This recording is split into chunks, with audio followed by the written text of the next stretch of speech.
وہاں کے لوگ انہیں سپورٹ کریں گے امام کے لیے. جو فرسٹ امام ہمارے ابو بکر صدیق تھے، فرسٹ خلیفہ. سیکنڈ خلیفہ ہمارے تھے عمر بن خطاب رضی اللہ تعالیٰ عنہ. تھرڈ تھے حضرت علی رضی اللہ تعالیٰ عنہ.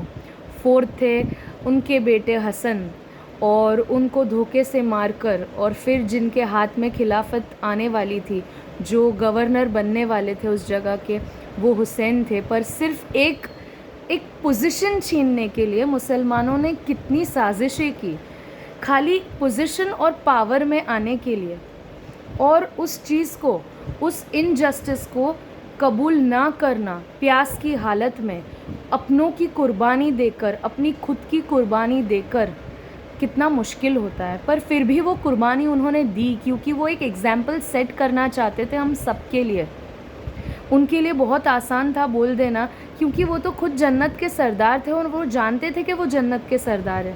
اس کے بعد بھی جو قربانیاں انہوں نے دی، جو میدان جنگ میں وہ 3 دن تک پیاسے رہنے کے بعد انہوں نے جو تلوار اٹھائی، اپنی اولاد کو یوں پکڑ کر جب وہ باہر نکلے اور ان کی اولاد کے گردن سے تیر کا گزرنا، حضرت علی کے 7 بیٹوں کا شہید ہونا، ان کے بچوں کا شہید ہونا، 16 سال 14 سال 2 سال، کسی کی عمر کا کوئی تقاضا ہی نہیں، سب اللہ کی راہ میں نکل پڑے، سب جہاد کے لیے نکل پڑے، صرف اس چیز کے لیے کہ وہ اللہ کو راضی کرنا چاہتے تھے. اور یزید کی وہ بے شرمی، بے حیائی کہ انہوں نے اس طرح مسلمان ہو کر سامنے مسلمانوں کو پیاسا رکھا. اور سب یزید کو ہم گنہگار بھی نہیں ٹھہرا سکتے، کیونکہ ان میں سے جو حور بن یزید تھے، انہوں نے حسین کا اس میدان جنگ میں ساتھ دیا تھا، اور ان کے تمام ساتھیوں نے بھی حسین رضی اللہ تعالیٰ عنہ کا ساتھ دیا تھا. تو یہ جو کربلا کا واقعہ ہے، میں آپ سب سے ریکویسٹ کرتی ہوں کہ آپ پلیز یہ واقعہ سنیں، آپ پلیز جانیں کہ کربلا میں کیا ہوا تھا، محرم کی اہمیت کیا ہے.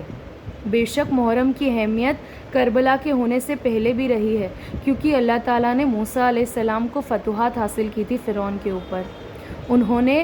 اللہ تعالیٰ نے موسیٰ علیہ السلام کے لیے سمندر میں سے راستے بنائے تھے.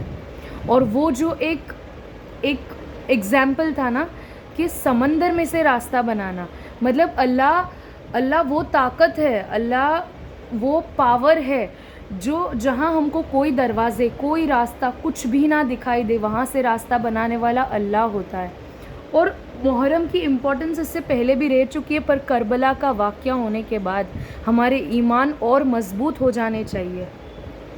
میں اس ویڈیو میں آپ کو یہ نہیں کہنا چاہتی ہوں کہ محرم میں آپ کو کیا کرنا چاہیے یا کیا نہیں کرنا چاہیے. ابھی جہاں میں بیٹھی ہوں، بیک گراؤنڈ میں وہی آوازیں، وہی شور گونج رہا ہے محرم کا.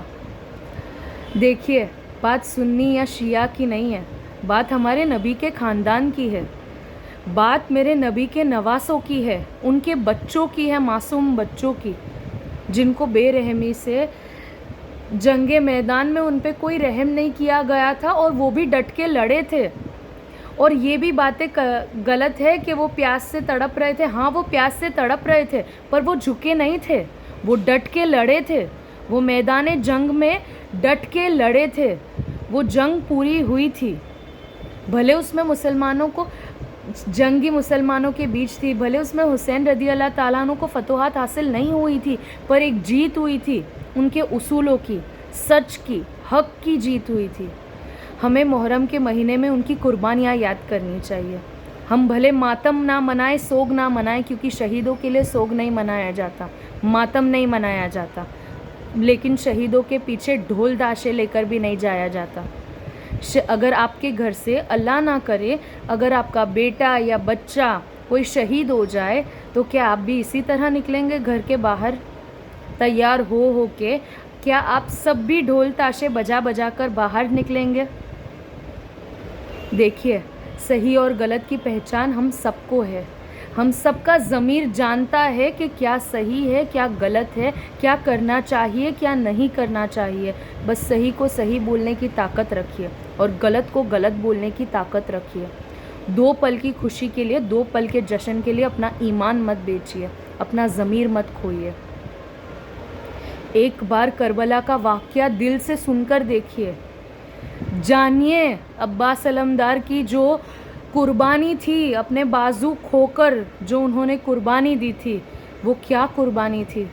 حسین رضی اللہ تعالیٰ عنہ کا کیا جذبہ رہا تھا میدان جنگ میں۔ حسن رضی اللہ تعالیٰ عنہ کے بیٹے قاسم صرف 16 سال کے تھے، انہوں نے کیا جذبہ رکھا تھا، ان کے بارے میں جانیے۔ پڑھیے اسلام کے ان تمام لوگوں کے بارے میں جن لوگوں نے اسلام کو اسلام بنائے رکھا۔ ہم جیسوں نے دین کو بیچ دیا ہے، ہم جیسوں نے دین کا مذاق بنا دیا ہے، اسلام کا مذاق بنا دیا ہے۔ آپ سب دین کو بھلے جھنڈے نہ لہرائے آپ اسلام کے، پر کم سے کم ایسے کاموں میں بھی شریک نہ ہوئے جب آپ آخرت میں، جب اللہ کا سامنا ہو، جب حساب کتاب کا دن ہو، تب یہ جو ہم کرتے آئے ہیں اس کا ہم کیا جواب دیں گے۔ ایک بار خیال کرے، خیال کرے حسن حسین کی قربانیوں کا، خیال کرے ان ایک ایک بچے کا جس نے کربلا کے میدان میں اپنی جان گنوائی تھی۔ وہ عورتوں کے جذبے یاد کریے، جو 8 عورتیں جو بچ گئی تھی نا کربلا کے جنگ میں، جو ہمارے نبی کی خاندان کی، ہمارے نبی کی نسل تھی، ان کے جذبوں کو یاد کریے۔ محرم کا مہینہ منایا نہیں جاتا، نہ سوگ نہ خوشی، بس اسلام کیا ہے یہ بتانے کے لیے محرم آتا ہے۔ مجھے سمجھنے میں کافی دیر ہو گئی، اور یہ جو رواج چلتے آئے اس پہ میں انگلی نہیں اٹھاؤں گی، نہ میں ایسا کہوں گی کہ آپ اسے روک دیجئے، بس میں آپ کو یہ کہوں گی کہ ایک بار دل سے کربلا کا واقعہ سنیے اور محسوس کریے، اور پھر آپ خود طے کرنا کہ کیا صحیح ہے کیا غلط ہے۔